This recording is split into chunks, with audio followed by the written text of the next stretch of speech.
Hello out there. My name's David Horton, and I'm proud to be one of the clergy at St. Luke's Methodist here in Houston. I serve Gethsemane, our campus in Southwest Houston.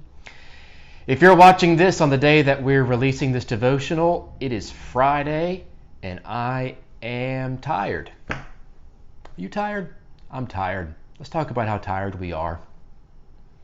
No, I want to talk about how much we need rest, how much we need Sabbath. Friends, we might need the Sabbath now more than ever. I mean, I don't know about you, but I know I'm working from home right now. We have all this recording equipment in my home. Been working hard all week. I'm working as hard now, if not harder now, than I was before all this.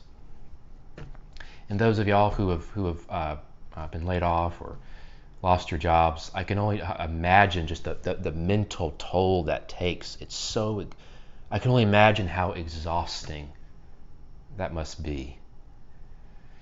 And if you have a young child at home, God bless you. You're pulling 2, if not 3 jobs. If you're working in the healthcare industry right now, God bless you. I can only imagine how hard you're working. We're all so tired. So I encourage you to take the Sabbath. That's the devotional today. Let's Sabbath together. So I want to read you the commandment to Sabbath, to rest, and then just lift up 2 things. So I'm in the 4th of the 10 commandments, Exodus chapter 20, verses 8 through 11. Remember the Sabbath day and keep it holy. 6 days you shall labor and do all your work. But the 7th day is a Sabbath to the Lord your God. You shall not do any work. You, your son or your daughter, your male or female slave, your livestock, or the alien resident in your towns. For in 6 days the Lord made heaven and earth, the sea and all that is in them, but rested the 7th day. Therefore the Lord blessed the Sabbath day and consecrated it. We need the Sabbath, friends. God gave the 10 commandments to the ancient Israelites as a way to keep them from slipping back into slavery. Remember, the Israelites spent generations as slaves in Egypt. And the 10 commandments were there to keep them from going back into slavery while they were in the wilderness, going to the promised land. It's like God knew we would become slaves to materialism and jealousy. And so God said, "Thou shalt not covet."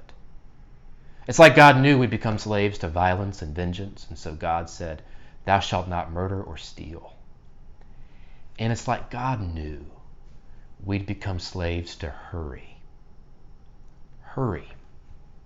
In my life and in my ministry, I have found that people aren't so much addicted to work as hurry.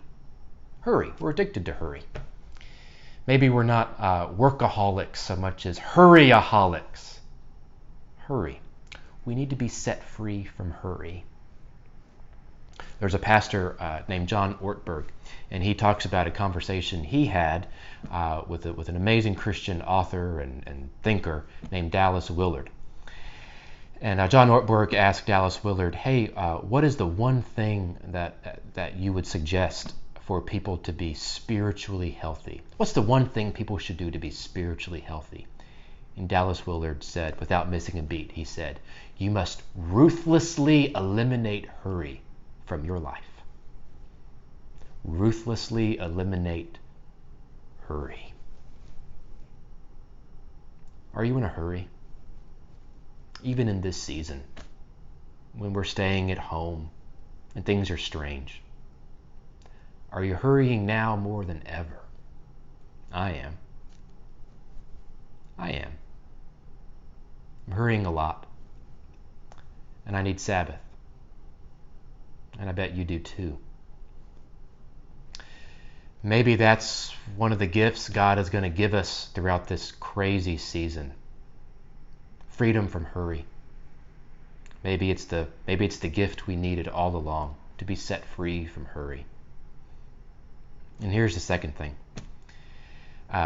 When you practice Sabbath, sure, you're set free from hurry. You're also set free from a bit of pride. As a pastor, I'll be the first to admit, sometimes I think the church can't run without me. I really don't. Maybe you're guilty of that. Maybe you think that your work can't go on without you. The world can't keep spinning without you. When you practice the Sabbath, when you rest, you realize things are going to be okay without you, without me.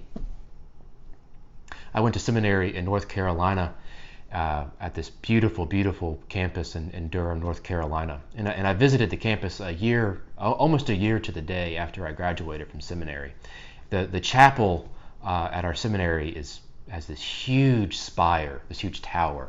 It's probably 200 feet tall, big bell tower. It's gorgeous. Well, I climbed to the top of it.